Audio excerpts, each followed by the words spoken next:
long time coming, but Bioshock, spiritual successor to the sublime System Shock series, is finally here and ready to kickstart the holiday season.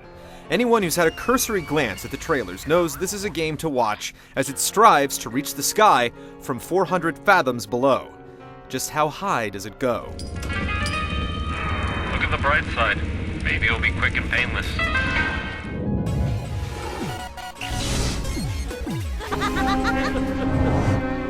When Atlas shrugs, the citizens of Bioshock pick up the slack. They just happen to do it by splicing their genes, turning themselves into schizophrenic demigods. What crawls in my garden? This is the world of Rapture, an underwater utopia turned to chaos, baptized in a sea of selfish altruism, where the circle of life continues, albeit in its own unique way. You play as Jack, a man bound for great things, including turbulence. They told me, son, you're special. Surviving a plane crash, you make your way to a lighthouse and descend into the city, where a sort of infomercial fills you in on what Rapture must have been like: proud, self-sufficient, and teeming with excellence. But now it's a nightmare. Its infrastructure has failed, and its citizens are engaging in genetic cannibalism, led by men high on free market capitalism. It's your job to get through it. Welcome to Rapture, the world's fastest growing pile of junk. The story unfolds through a series of ghostly genetic memories, radio transmissions, audio diaries, and in-engine cutscenes. It's all done with a compelling cast, many as dead voices on tape, all wrapped and warped by the philosophy of Rapture and its grand architect, Andrew Ryan. I believe in no God, no invisible man in the sky. But don't let words like philosophy and capitalism scare you away. It's a story of ambition and betrayal, cast in a fantastic city, where metal hulks shuffle alongside little girls, adept at scavenging the DNA of the dead.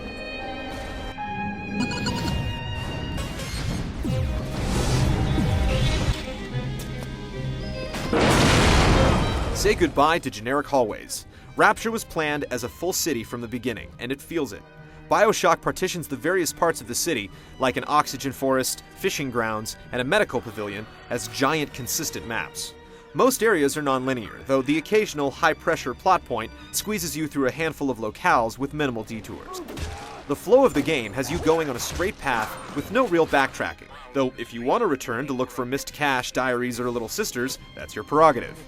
Those little sisters are the creepy girls that harvest Adam, the currency of power that facilitates fantastic abilities like freezing and shocking enemies called plasmids. The principal ethical dilemma rests here, where after dispatching their elite guardians, the Big Daddies, you have the binary choice of harvesting or rescuing. The latter nets you a thank you and a low allowance of Adam. Thank you, mister. While harvesting, well, you get more Adam and grow more powerful much more quickly. Your decisions with the girls make a big difference in the long run.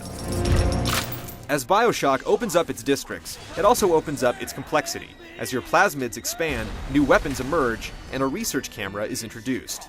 Later on, you can even invent new ammo or gene tonics, which are intrinsic plasmids that let you hit harder or hack quicker. Hacking is played out in a mini-game reminiscent of Pipe Dream, that can get tiring as the game progresses, though you can always auto-hack it or pay out the hack, leaving you with a cracked safe or a flying metal bodyguard.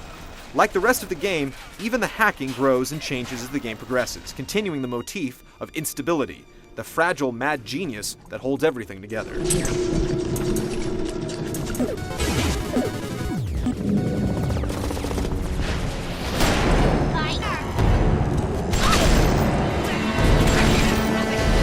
Bioshock makes no qualms about its pedigree. This game is a shooter. You may be ransacking apartments and piecing together the rise and fall of Rapture, but a lot of the time you'll be firing projectiles. They may not always be bullets, as you'll toss both bees and bolts of electricity at the bad guys. That's what makes it fantastic. With all the plasmids and tonics, you can build the hero you want to be. If you want to take everyone on up close and personal, you can make the wrench your weapon of choice with some wholesale tonics, or you can focus on fire. There are some predicaments that will call for specific powers, but Cold Iron also has a way of dealing with anything you come up against.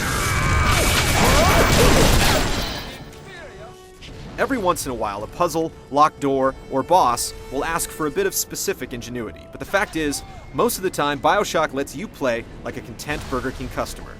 You can really have it your way. The game also offers a great number of options to tweak the experience, from difficulty settings to guiding arrows and tips that you can turn off and on in a menu. If you want to wander Rapture's avenues and arcades, feel free.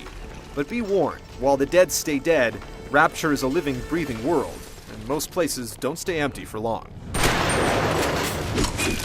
The light RPG elements and constant action make it a quest worth undertaking, where the scenery inspires scenarios that scream for you to innovate.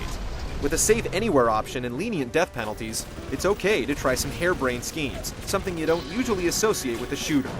And with the challenge on medium being up to snuff, novelty is often the best answer.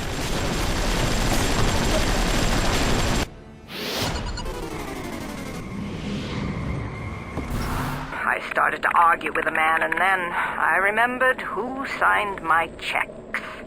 The only thing worse than a hypocrite is an unemployed one. Those audio diaries you pick up may be loquacious, but the chatter delivered is top-notch, with accents nailed and pentameters properly paced. Likewise, the sad sack babble from splicers. This is happening before and none. Why aren't you here? The jingles from vending machines, and the little sister's weird insights flesh out a beautiful world. Look, Mr. Bubbles, it's an angel. The atmosphere is like a constant fog, lingering everywhere, consistent and even, with stunning water effects that make the other elements seem a little meek, though still excellent by most accounts. The art, sound, and city planning are so solid that the occasional floating corpse or pop-in texture can be forgiven, especially with a rock-solid frame rate that dips just a couple of times throughout the 20-hour experience. Bioshock is excellent on so many levels. Yes, the lack of multiplayer is disappointing, and the hacking can become tedious, but even it manages to evolve throughout the game. What really sets it apart is how it forces the player to dig deep inside and make some difficult decisions. Few games affect the player on this level, and hopefully this is a harbinger of things to come within the industry. But for now, we'll take it. The atmosphere, the water, the story, the architecture, and the perfectly tuned challenge all come together to create one of the greatest experiences of this generation of consoles. Rapture is awaiting. Bliss is inevitable.